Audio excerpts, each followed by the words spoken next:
Hi, my name is Emma, this is Emma Rose in Books. I make videos about writing, indie publishing, books and other bits and pieces as well, so if you like that kind of content please do subscribe. Today I am going to do my monthly reading wrap-ups. This is everything that I read in January. Sometimes I do like individual book reviews and there's a couple that I would like to do, like books that I kind of want to go into more detail about, but my general reading wrap-up is just everything I read in the month, and this month I read 5 books. I do record all of these on Goodreads. I don't write very detailed reviews on Goodreads, they tend to only be a couple of sentences, but if you want to follow what I'm reading and how many stars I give things and all that kind of stuff, plus I do have an author profile on there as well, then do head over there, the link's below. So yeah, I read 5 books, the first of which was The Salt Path by Raina Winn. So this one my brother bought for me at Christmas. He said he wanted to buy me some books, and he was like, oh, but I don't know what kind of books that you like. I said, oh, I use Goodreads. And he went on there and was like, oh, okay, because obviously there's books I'd like to read and books I have read and all that. And it was quite funny as well because he picked out a couple of books that he thought I'd like, bought them, and then went on to Goodreads and realised that he'd missed those ones and I had actually read them. I was like, well, there you go, you know what I like to read, you know. So yeah, he had a good picture of the kind of things that I like. Anyway, but he bought me a number of these, and he bought me this one, the first one that I read this month. Now, The Salt Path was one that I had recommended by a good friend of mine when she was reading it, and it was a great recommendation. I absolutely loved this book. So The Salt Path by Raina Winn. I actually didn't even realise when I started reading it that it was a memoir. I just thought it was fiction, and then a little bit into it I was like, oh, okay, this is actually a memoir, this actually happened. So that's kind of cool. Anyway, it's about a lady called Raina, or Ray in the book, and she and her husband Moth are made homeless through, it's not actually entirely clear, but like bad business deals that mean that they get taken to court and they have their home taken away from them and they have no money and all of this. They just lose everything in this court thing, which, as I say, it's not clear exactly what went on there. So at the same time, Moth is also diagnosed with a serious chronic illness, and they don't really know what the prognosis is for that.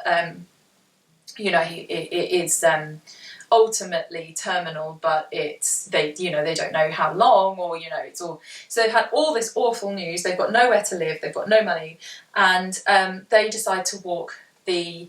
I forget actually what it's called. Is it the Southwest Coast Path, which goes. They go from the top where it meets up with Wales, and they go all the way around the southwest down to Somerset, sort of. I don't want to spoil the plot, but essentially that's the route that they're taking. So the Southwest Coast Path is 630 miles, and they decide to walk it whilst wild camping. They have something like £40 a week in order to buy food and occasionally stay in a proper campsite, or you know, anything like that, or anything they needs to come out of that money.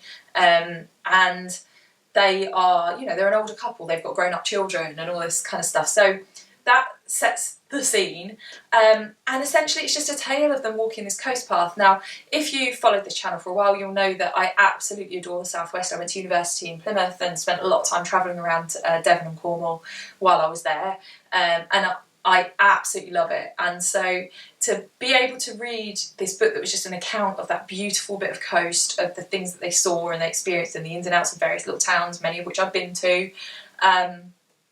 was amazing. And I just spent the whole book going, I want to do this, I want to walk this. No matter how much they talked about like how hard it was and all that, I was like, sounds amazing. My husband was like, we're not doing it right now with 3 young children. Oh. No, I found it really inspiring in terms of, you know, when everything's gone wrong, to actually go, you know what, let's do something that we've always wanted to do. You know, that yes, you know, the husband's really poorly and the wife, you know, is really worried, and they've got nothing, they've lost everything, but actually, and obviously it's a story of discovery and all of that. It's really, really beautiful, and if you're into, you know, like the wilds of Britain and the idea of camping and or just all that stuff, this would just totally be the book for you. It's brilliant. I absolutely loved it. 5 stars. And apparently she's got a new one coming out this year, so I look forward to reading that. Then after that, what did I go on to next? I'm trying to remember the order. This one. This was another one that my brother bought me. Billy Connolly, Tall Tales and Wee Stories. I'm a massive Billy Connolly fan. My mum used to have a VHS of the Billy and Albert show. And I remember her saying to me, like, you're not allowed to watch that. Obviously because it's got rude humour, but I didn't know why I wasn't allowed. And one day, probably when I was about 13, I was like, I'm going to watch it. And just thought it was hysterical. And she had another one as well. But anyway, so I watched those, and eventually I must have come clean to say that I'd watched them. I thought they were funny. Then we saw him live, and I must have been in my like late teens, early 20s. And I've never seen another comedy performance like it, because he came on completely cold, as in there was no warm-up act. He just walked out. You know, we're all sat there expecting a warm-up act, and out walks Billy Connolly, and we're like, oh, okay, you know. And he just didn't need a warm-up. You know, he was on stage and bang, and it was the funniest. Like, I wanted him to go away. It got to the point after however long, I don't know, an hour or whatever, 45 minutes, I don't know, where I was just like, actually, could you stop now, because this is painful.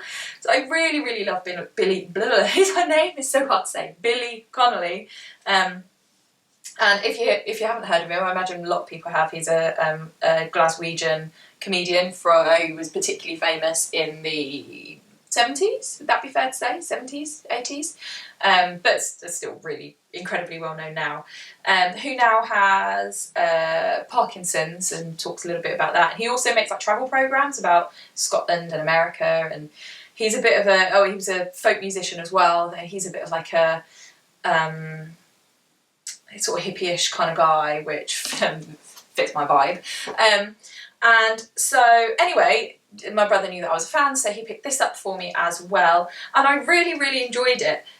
You know, it's very nostalgic. This book is basically transcript of Billy Connolly's comedy routines, and so there's things going back. You know, there's stuff in here from those VHSs I used to watch, but there's also newer things. There's things I'd seen clips of recently. There's stuff that I'd never seen him do, all written down in here, including the famous Last Supper sketch. So yeah, all actually written down. It's written, a lot of it phonetically, so you hear your Billy in your head because you kind of can't help it. It's very sweary, swear warning, but you know, you've got to expect it.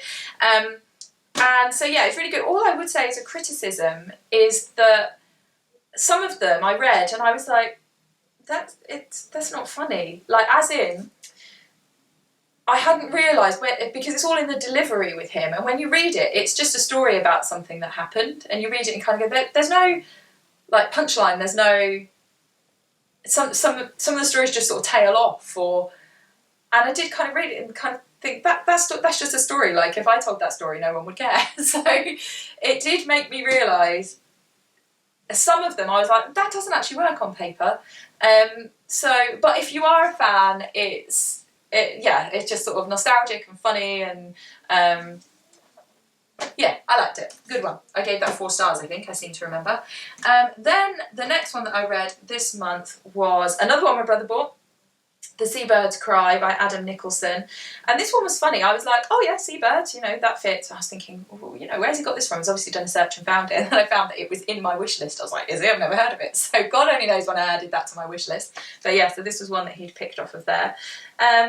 And for me, seabirds aren't my favourite. In fact, I barely, if at all, studied seabirds, maybe penguins when I was at university. So I did a degree in marine biology, if you're new to this channel. And yeah, they're just not something I know a great deal about or am particularly passionate about, but anything to do with the sea. And I must have added it thinking that I was keen to learn more. I think that makes sense. And that was why I was like, oh, cool. And he bought it for me, you know. So this book goes through 10 different seabirds, and I forget what they are. They are the fulmar, the puffin, kittiwake, gull, guillemot, cormorant and shag, shearwater, gannet, great auk and the razorbill, and albatross. And what I thought was fascinating in this book is that each bird really does have you know, a personality, like the difference between some of the birds that are very elegant or those that are like really scavengerish, and the ones that are careful parents and the ones that kind of don't care. And so it was interesting. Each chapter really gave you a picture of the personality of the bird. It is quite academic. It's quite a dense book, which meant it took me quite a long time to read it, just because there are parts of it where it's just a bit like ploughing through the information, but that's not necessarily a bad thing, but you know, sometimes when you're not in the mood to learn. So it is very factual and very, you know, but it's good. It is really, really good. And each chapter starts with a little drawing of one of the birds, who I don't actually know who drew them, but there's your puffin. And there were some fascinating facts in here, like, I'm trying to think of some examples, like seabird babies tend to end up bigger than them because the parents feed them up so that they can survive their first winter.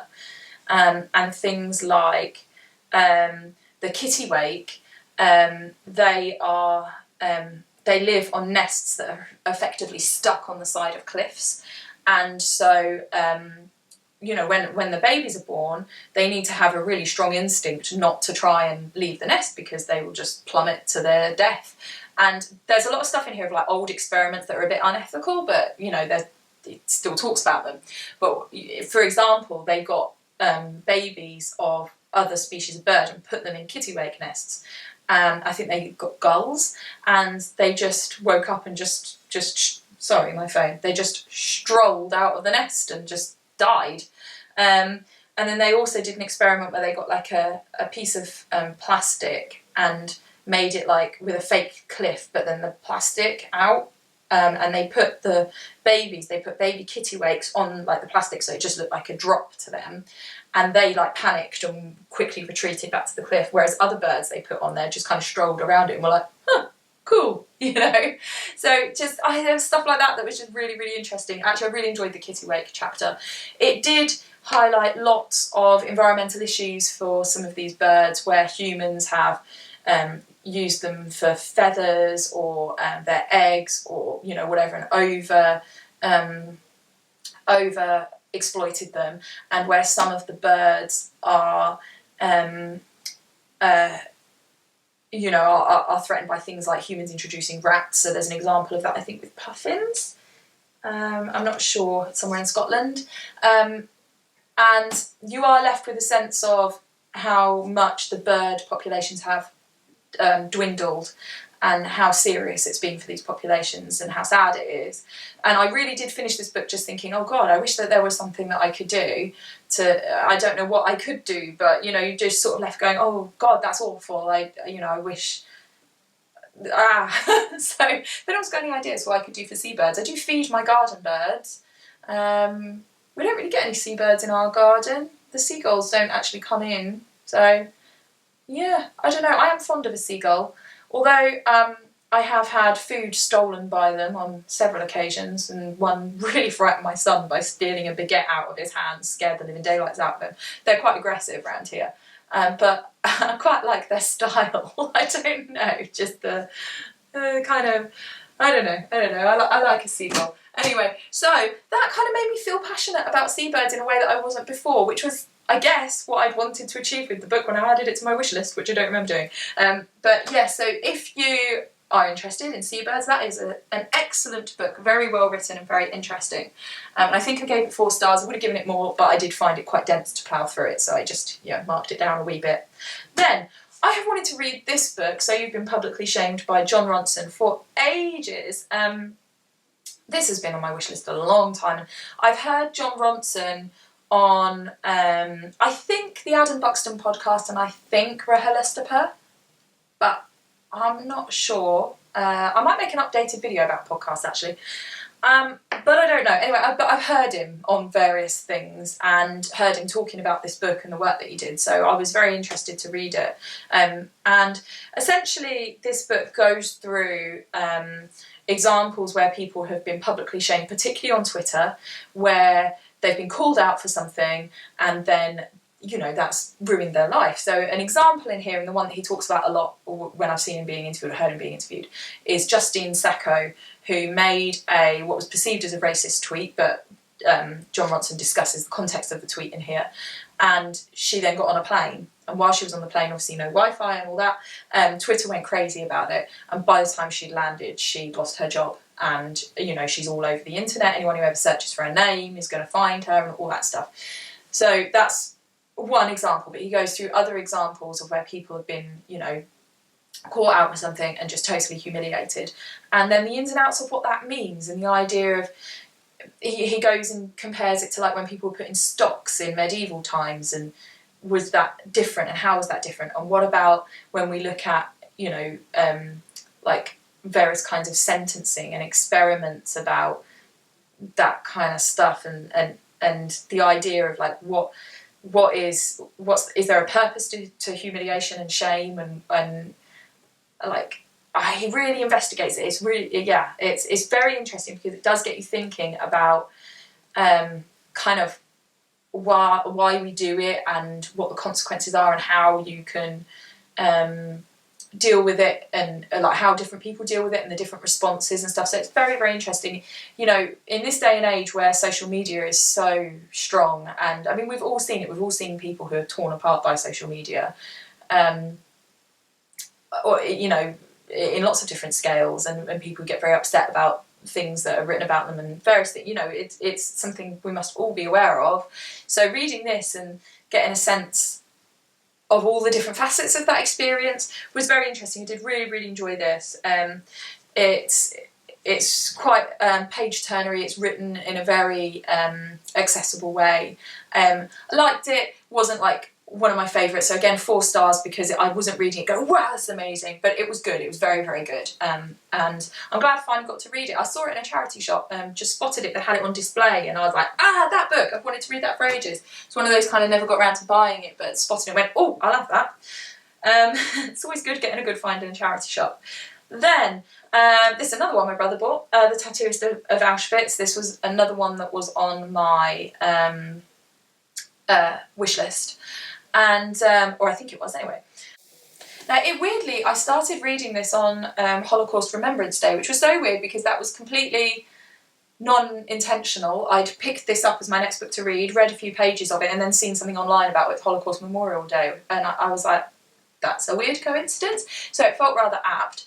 And I've heard so much stuff about this book, and obviously it's been like a massive bestseller, and it's been everywhere, and people talking about it and all of that. And I was aware that some people had questioned some of the historical stuff in it, but I hadn't looked into it because I didn't want to spoil the plot, because I wanted to read it. So I read this. It was a very quick read. I read it in 2 days, and I was so disappointed. I really, really didn't like this book at all. I can see why it was a bestseller and why some people would like it, but to me, I just really didn't think it was a good book. Essentially, the writer, Heather Morris, met this man who, I believe his name is pronounced Lally, but I'm sorry if that's wrong. And she got talking to him, and he wanted her to write his memoir, so that's what she's done. And this started out as a screenplay that was backed by a Kickstarter, but that's all I know, and I would actually be really interested in like how this book came to be, because as someone who's into indie publishing and all of that, I know she was at one time investigating indie publishing, but this isn't. This has been published by, what are their names? Begins with a Z. It's by Zaffer, who were part of Bonnier.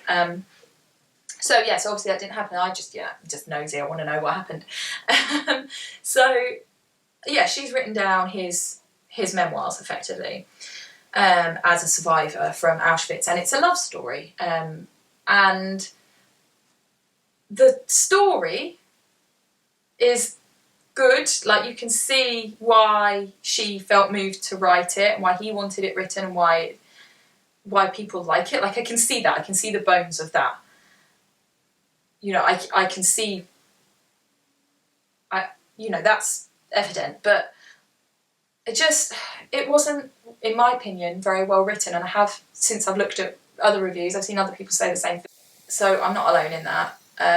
It was very telling and not, it was a lot of telling and not showing, so it wasn't very emotionally written. It was so cold, it was so sort of he did this, and then he did this, and then this happened, and then without the like descriptions and the, you know, I want to know about the snow that lay on the ground, and I want to know, you know, and even when really awful things are being recounted, they're again told in this, and then that happened, and then that happened, and then and it almost had a feel of like the main character, Lally, as I said, sorry if I'm pronouncing it wrong, you know, he saw this happen, and then he went here, and like there was no kind of, oh, and then he felt whatever, and he had this reaction to it. I mean, there was tiny amounts of that, but not a lot, and it was just very like unemotional. But I mean, it obviously, that, you know, you could argue that it can be written, you know, you don't need to go into the emotion of it because the things that happened were so horrendous. But the fact that,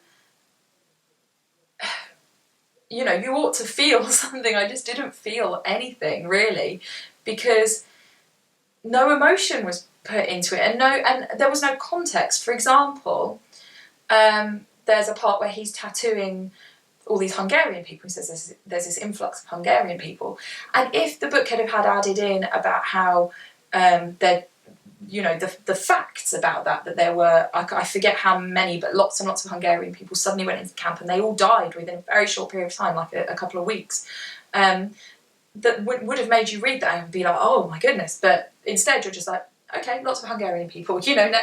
Do you know what I mean? Like, not like I was reading it that coldly, but I hope you see what I mean. Like, it just wasn't, it lacked kind of that expressiveness that could have made it a stunning book, like it absolutely, like, heartbreaking, beautiful.